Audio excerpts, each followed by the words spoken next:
సృష్టి ఆరంభంలో దేవుడు పక్షులన్నిటినీ సృష్టిస్తున్నాడు.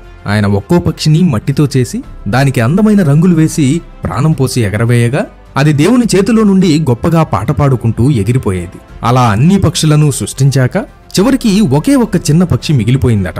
అప్పటికి దేవుని దగ్గర ఉన్న రంగులన్నీ అయిపోయాయట. కేవలం బూడిద రంగు మాత్రమే మిగిలిందట.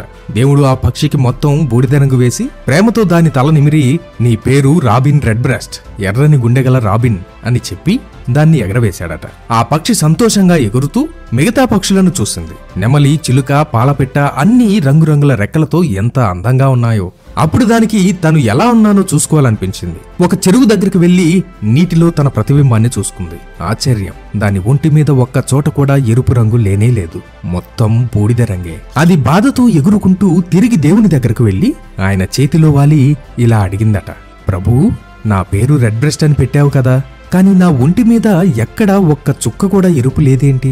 అంతా బూడిద రంగుగానే నేనున్నానేంటి అని అన్నదట. అప్పుడు దేవుడు చిరునవ్వుతో, నేను నిన్ను రాబిన్ రెడ్ బ్రెస్ట్ అని పిలిచాను, అదే నీ పేరు, కానీ నీ ఎర్రని రెక్కలను నువ్వే సంపాదించుకోవాలి అని చెప్పాడట.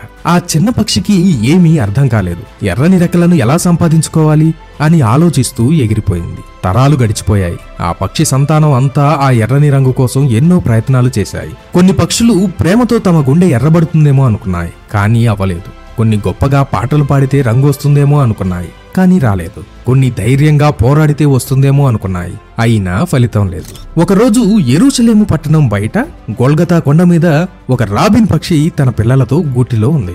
ఇంతలో పెద్దగా అరుపులు, కేకలు వినిపించాయి. సైనికులు, ప్రజల గుంపు, వాళ్ళ మధ్యలో శిలువ మీద వేలాడుతున్న 3 వ్యక్తులు కనిపించారు. ఆ పక్షి ఆ భయంకరమైన దృశ్యాన్ని చూసింది. అయ్యో, మనుషులు ఎంత క్రూరంగా ఉన్నారు! శిలువపై ఉన్న ఆ 3 మధ్యలో ఉన్న ఆయన ముఖం ఎంత తేజస్సుతో, ప్రేమతో ఉంది! ఆయన నుదుటికి ముళ్ళ కిరీటం పెట్టి హింసిస్తున్నారే, ఆయన ముఖం నుండి రక్తం కారుతుందే, అయినా ఆయన ఎంత ప్రేమగా, శాంతంగా అందరినీ చూస్తున్నాడు! ఆయన్ని చూస్తుంటే నా గుండె తరుక్కుపోతుంది అని పక్షి అనుకుంటుంది. నేనొక చిన్న పక్షిని, బలహీనురాలిని, అయినా ఈయన కోసం ఏదైనా చేయాలి అని అనుకుని ధైర్యం చేసి ఎగురుకుంటూ వెళ్లి శిలువ మీద వేలాడుతున్న యేసయ్య దగ్గరకు వెళ్ళింది. మెల్లగా ఆయన నుదుటి మీద గుచ్చుకున్న ఒక పదునైన ముళ్ళును తన చిన్న ముక్కుతో పట్టుకుని లాగేసింది. అది చాలా చిన్న సహాయమే, కానీ యేసయ్య ఆ పక్షిని కృతజ్ఞతతో చూశాడు.